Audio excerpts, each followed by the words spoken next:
Clarke, you finished the game strong. Just what happened in that first inning?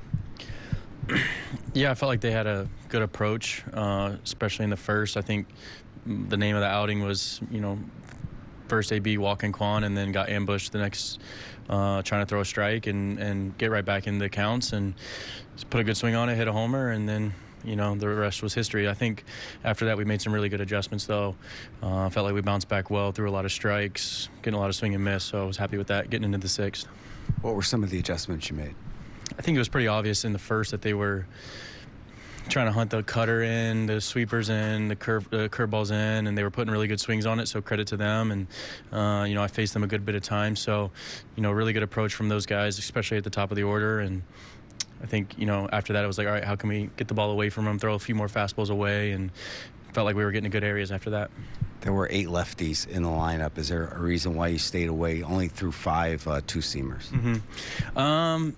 I think my bread and butter and my strengths are, I think sometimes those pitches get registered wrong. I think, I threw a lot of four seams tonight that were getting registered as cutters, and so I wouldn't hang my hat on exactly the usage yet until it gets filtered out. But I think, early on we stuck with my strengths with the cutters, the curveballs, and a few sweepers here and there. And after that, we saw what they were trying to do, so we made some adjustments, staying away with the four seams and the cutters, and even some two seams, and got a lot of quick outs with the two seams, so I was happy with that.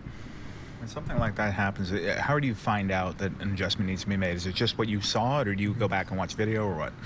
Yeah, I mean, pretty obviously when you're getting banged around like that in the first, it's pretty glaring. So I think, it's kind of like walking a tightrope. It's like, are you making bad pitches, or is it their approach? So for me, it was kind of obvious that it was approach. I felt like I was making good pitches and my stuff was really crisp. And so, you just try to find out what they're trying to do to you. And, I felt like we did a really good job of that. You usually don't throw four seamers. What does that pitch for you? What does that pitch do for you when you do implement that?